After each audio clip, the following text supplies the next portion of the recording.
Thế mạnh cơ đây.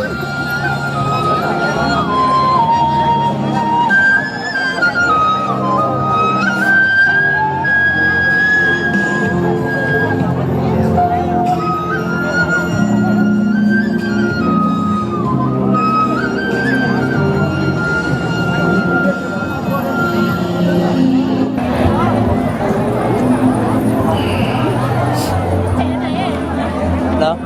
À, chạy lớn đấy à? Cái chỗ này là khu người Lào Cai đúng không? Không phải. Đâu này?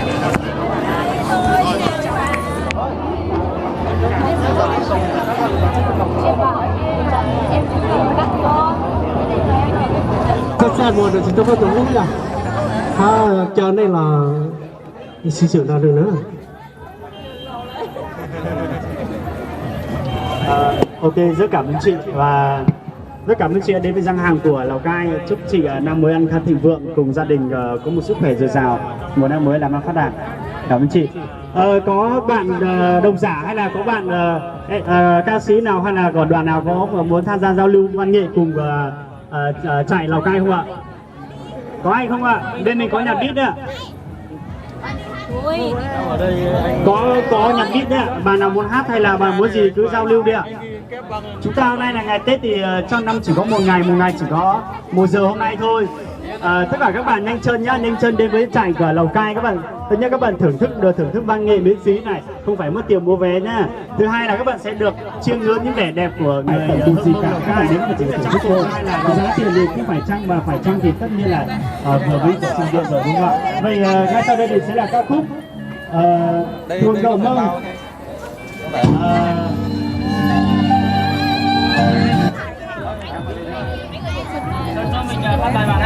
Đây. Bác ơi.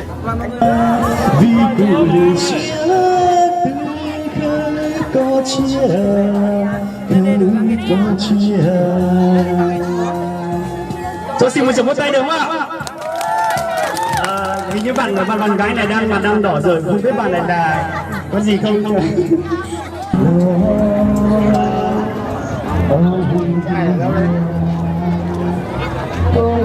Qua Nông Lâm ấy. Sáng phải đi làm ấy.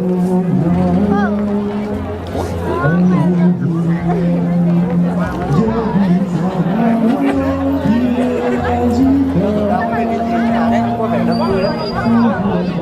Nó bị cháy anh luôn. Đấy. Cái nhẹ mà bị cháy rồi.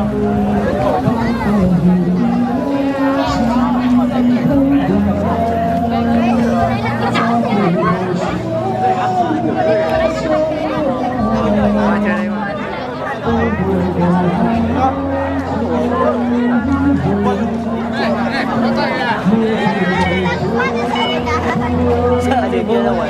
Không đưa à? Có đi đâu rồi? Sợ thôi. Hả? Không sợ thôi. Hai đứa ấy đâu rồi?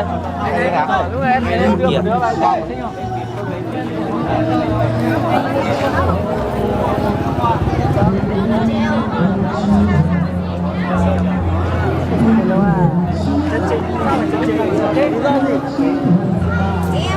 Vậy tay nhớ. Anh đi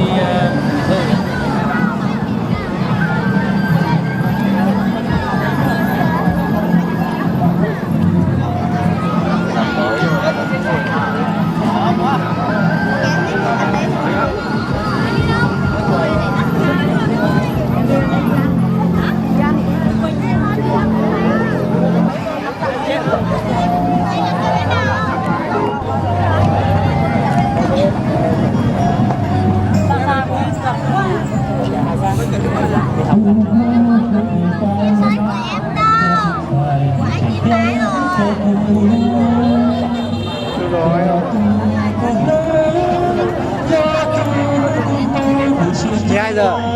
12 giờ.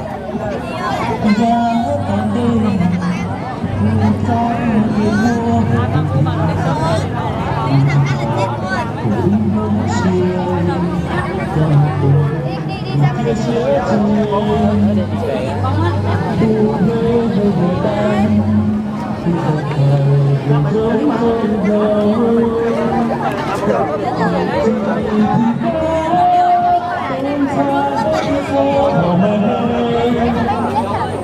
Hãy subscribe cho kênh Ghiền Mì Gõ